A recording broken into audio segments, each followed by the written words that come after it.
So when that Shraddha comes, automatically it leads to Samadhana. That means the mind remains constantly in the truth. These are the sadhanas. When these wealth enrich you, then automatically mumuksha will be there. Mumuksha means liberation. Actually, mumuksha need not be there, moksha will come. Mumuksha means eagerness for liberation. उसके पहले जो हम बोलते हैं ना, वो बेकार बोलते ही हैं, हमें मुक्ति चाहिए. मुक्ति चाहिए क्या है? हम और जन्म नहीं लेना चाहते हैं. अरे ये जन्म तब तो अभी आप सुसाइड कर क्यों नहीं करते? तुरंत जन्म नहीं लेना पड़ेगा. और नहीं, as long as I am liking this life, can I truthfully say that I don't want to get born again? समझते हैं? As long as I am liking this life, is it true to say that I don't want to get born again? You will say I don't want to get born again only when you detest life. Is it not so? तो वो खाली ऐसे ही बोलते हैं, शास्त्र में वैसे ही पढ़े हैं, थोड़ा कुछ सुन लिए हैं और उसके अनुसार बोलते हैं जन्म नहीं लेना है, मातृगर्भ में फिर नहीं आना है. अरे बाप रे, बिग वर्ड्स. उसको मोक्ष नहीं बोला जाता है. रियल मोक्ष है जो बंधन अभी समझते हैं. और mind is suffering from bondage. We are not able to become what we want. We want to become good but the bad tendencies still haunt us. We want to become peaceful, but the tensions are still there because of the blaming tendencies, condemning tendencies, it is still there. So we are not able to become peaceful. That means we are bound. As long as we have attachment to anything perishable, we are bound. So this bondage will go. Wherever we are finding bondage, that bondage, there in all those places, all those cases, we will find liberation. That is the liberation. This liberation dawns from all these other three which I have discussed, the sixfold, wealth and viveka and vairagya. They will always take us to moksha. It is not one time process, one day suddenly, one morning, fine morning, I feel I have got liberated. No. It's a continuous process of liberation. One day you may feel the first time if you experience, but there is no end to it. छोटा छोटा आके फिर भी होगा, तो वो भी चला जाएगा, वो भी चला जाएगा, ऐसे ही बढ़ते रहेगा. So this is called the sadhana chatushtaya, which is the spiritual sadhana. I tried to explain it not with respect to the real sadhana of self-realization or anything like that. These things, when we practice our life, we will find that really we live happily. You will find so much of rasa, so much of joy in life, in everything. Even talking to a person whom you do not know, you will feel that there is a fulfilling, complete dhanyata dawning in you. Even talking to maybe haggards, the mad person on the street also, you will find so much of joy just to interact with people, just to talk to them, or do something good, speak something good. The whole life will become so pleasant, placid, so joyful. So it is not meant for only वो सब कुछ छोड़ दिया है, family छोड़ दिया, उनके लिए है, हमारे लिए नहीं है. ये बात एकदम ठीक नहीं है. वो अभी रिटायर करने के बाद जब फिर री एम्प्लॉयमेंट नहीं मिलेगा, तब हम पढ़ेंगे, तब हम लेक्चर सुनेंगे. एकदम गलत बात है, तब नहीं होगा. होना है अभी तुरंत. जितना पहले होगा उतना ही फायदा भी ज्यादा होगी. So this is what we understand by spirituality. That is why in Ishopanishad it has been said, Tena tyaktena bhunjitha. That world has to be enjoyed by not the bhoga. Bhunjitha has come from bhoga.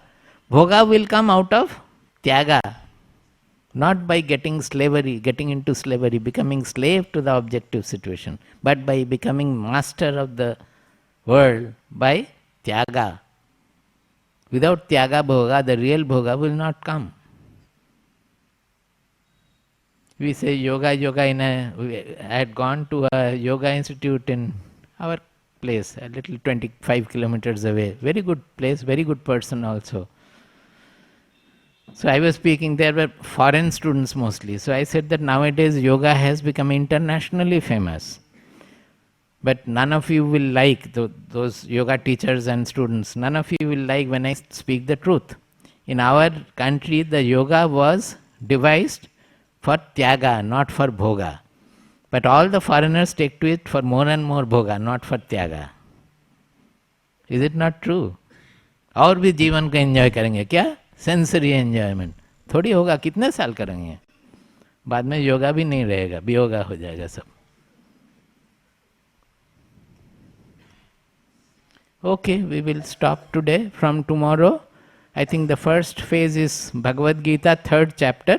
We would like all of you to learn chanting also. So we will spend some time on repeat chanting. I will chant, you can follow. Like that you will find lot of joy you will get from proper chanting with lot of bhava and proper pronunciation. That also I would like to take up this time, both in Bhagavad Gita and particularly in Upanishads. Upanishads, if you just simply chant in the morning, you will find the calmness dawns. You will get the effect of it. The words have come, that is why it is called Alaukika. Actually it is not Alaukika. The Vedas have not dropped from the sky. They are our language. But it is Alaukika in the sense that it has been written by a transcendental mind, which is not under the clutch of Ragadvesha of the world. When the mind gets to that transcendental level, the truth can be seen, can be felt by it. And it is the truth is getting revealed by them. Vedas are called revelation. They are not called composition. You understand the difference? Revelation. They have seen that is mantra drashta rishi. These words we should understand. The rishi is called mantra drashta rishi. He has seen the mantra and he has uttered the mantra. Not that the mantra has dropped from the sky. It has passed through the mouth of somebody. It is a word. But he has seen the power of the mantra, he has felt the power of the mantra. Rather, the mantra has automatically dawned in his mind, he chanted the mantra. Just like as we sing, sometimes we sing without any words, like Tadana, Tananana, Tananana, we sing out of joy. Like that, whatever the feeling that comes out of the Vedic recitation. So if we do chant the Upanishads with proper bhava, understanding the depth of the philosophy and the knowledge, lot of joy and transformation can set in. So we will try to do all that. Particularly I have chosen 3rd chapter because we have already completed here last 2 years. First the 14th chapter, which is very important for sadhana because it does with the Gunatraya Vibhaga Yoga. 14th chapter along with 18th we have done here, which was complete sadhana was discussed in terms of Sattva, Rajas, Tamas. Then next time I took up 13th chapter, which is based on knowledge. But knowledge as a congregation, as an assembly of 24 qualities and virtues. That was the main topic. And we dealt with it in deep, with lot of depth. Oh, those CDs are available, I think. They both are available. 13th chapter, 14th chapter with 18th chapter. Now this time I thought that 2nd chapter Swamiji has covered recently. So I thought that 3rd chapter is the actual Karma Yoga introduction. 2nd chapter is called Sankhya Yoga. That means again the knowledge part.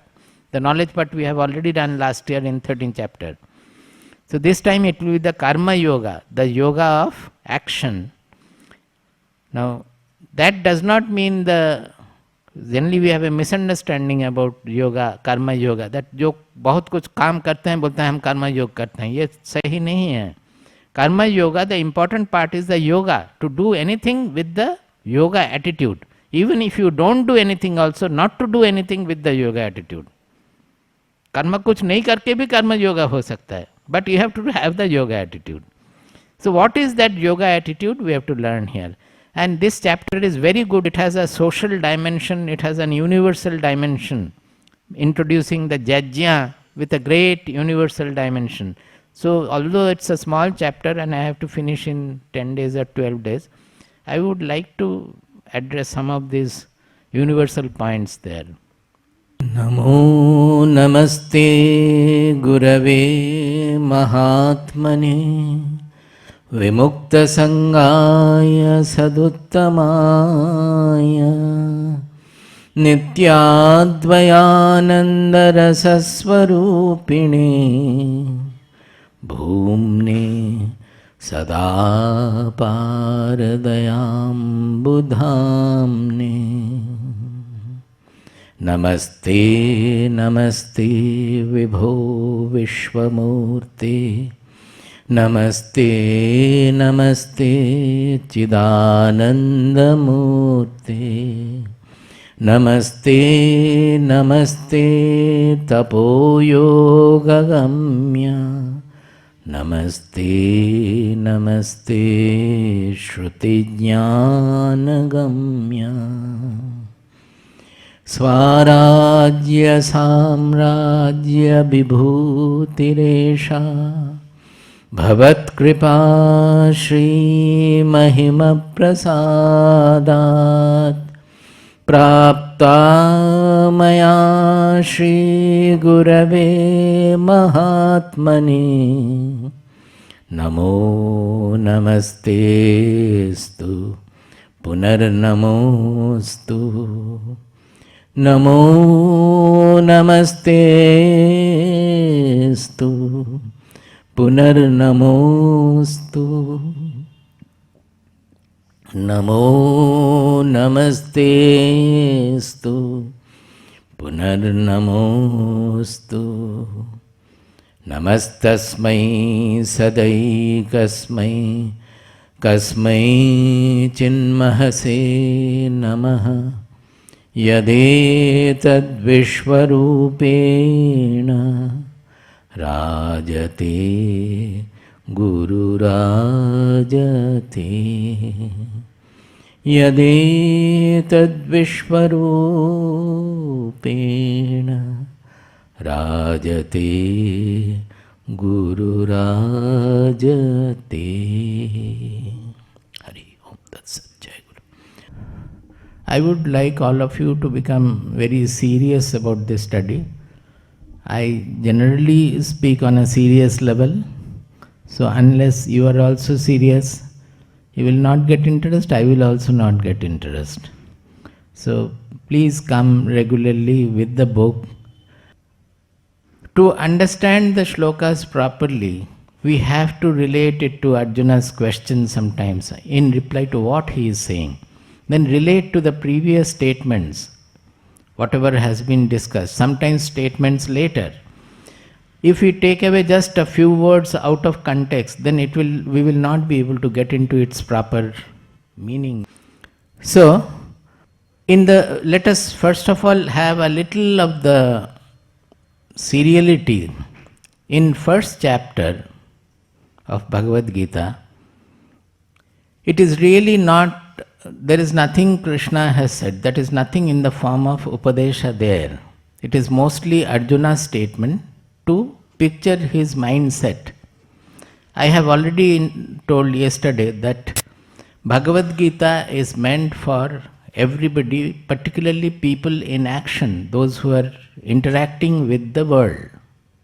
Otherwise, the message should not have been given before the war. It is just before the war, which means that Arjuna, who was failing to perform his duty of fighting the war because of some confusion and delusion in his mind, that needed to be cleared so that he can fight the war with a clear mind, with a clear understanding, without any dilemma, without any delusion.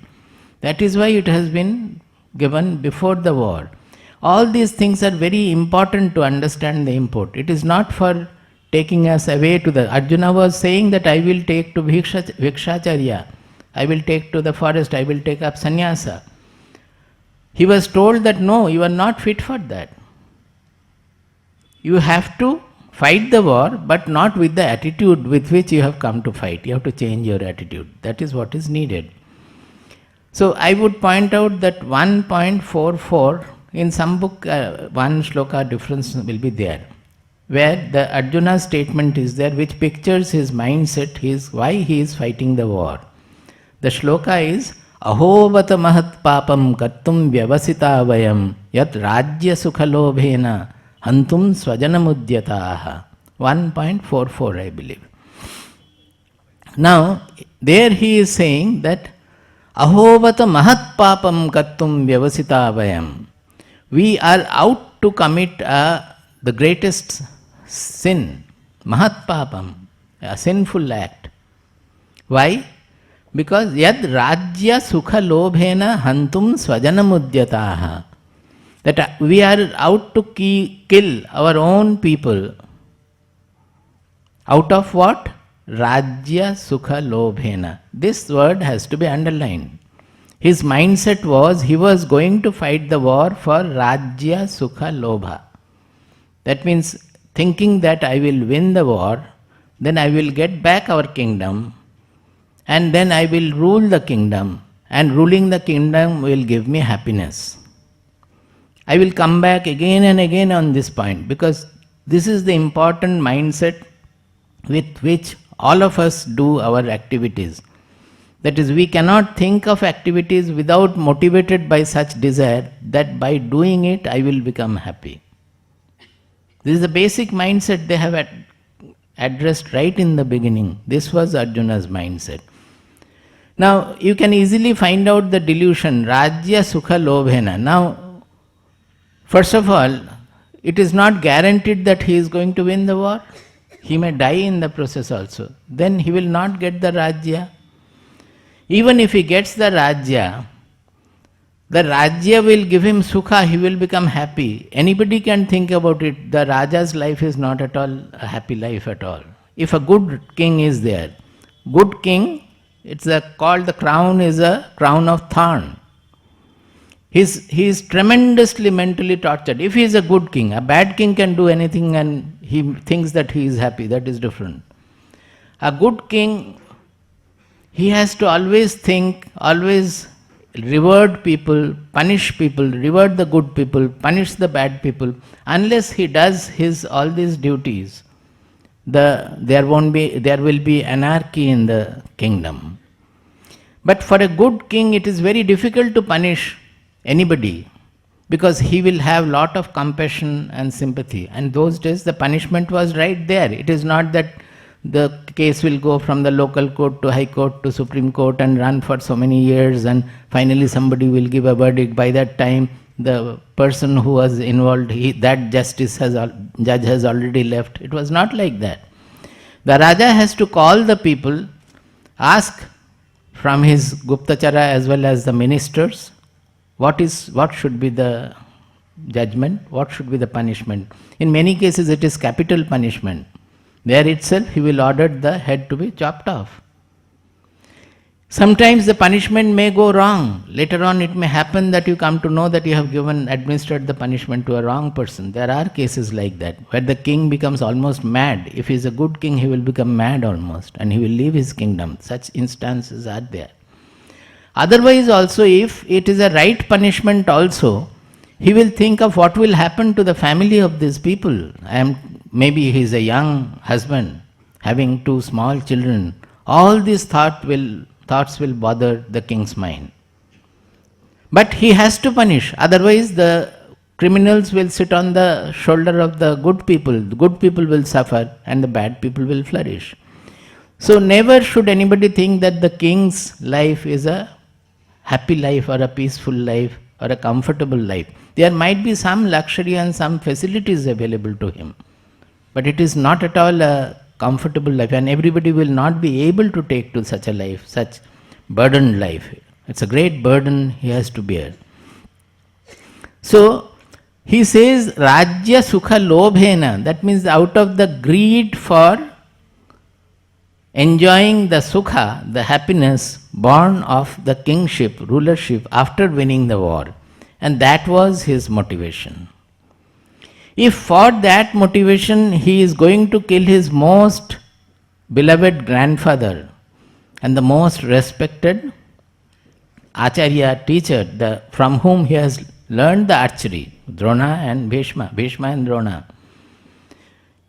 All the archery and all the military tactics he has learned from Drona, and he has to kill Drona.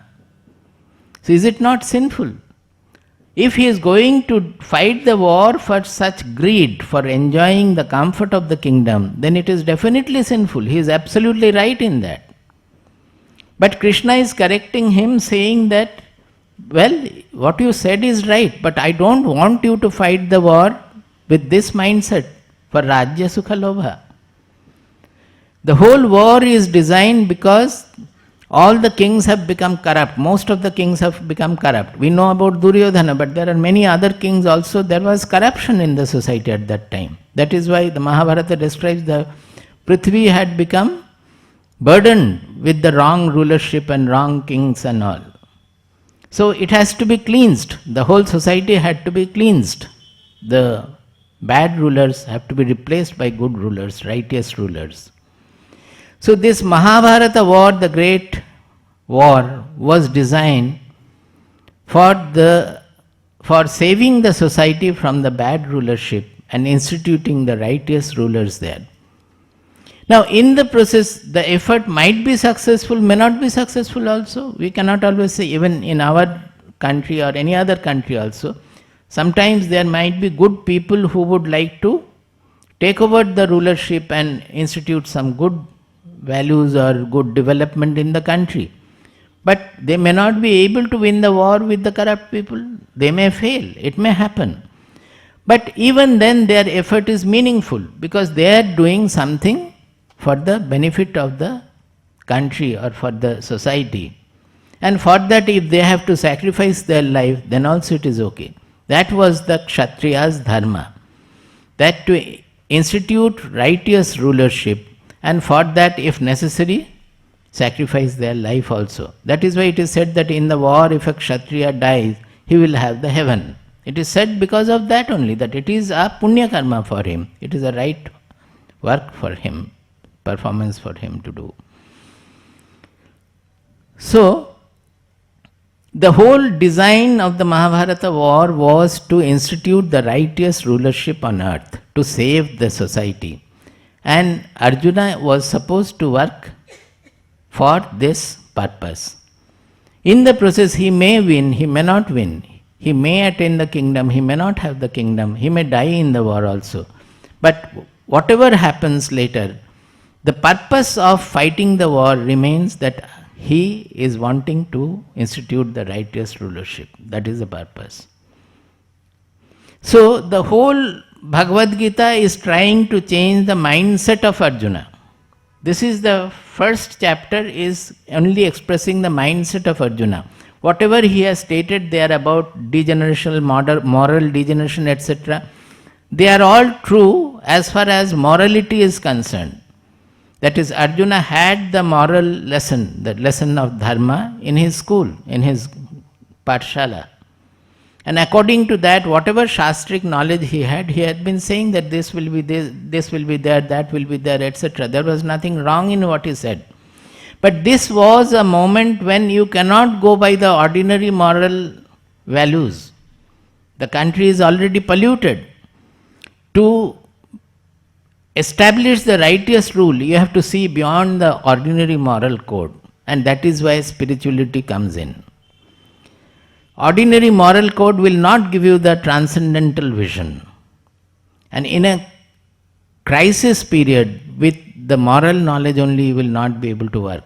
That is why those statements are there, yada yada dharmasya glani and all, that abhyutthanam adharmasya, sambhavami yuge yuge, all those things are coming because a special personality is necessary who will have the transcendental vision of what will lead the society to the righteous or to the auspicious development. In many cases you will find they had to flout the usual moral code. A good person, moral person, when the other opponent also is violating the moral code, a moral person will not like to violate that.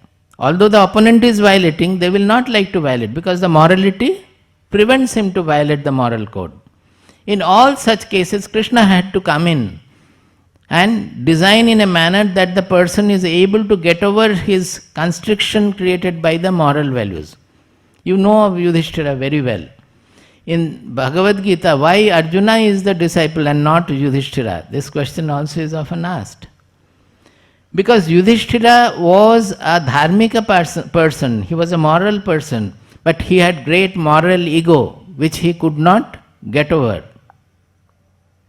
Krishna wanted somebody who will be completely surrendered to him and his ego will not prevent him from doing whatever he wants.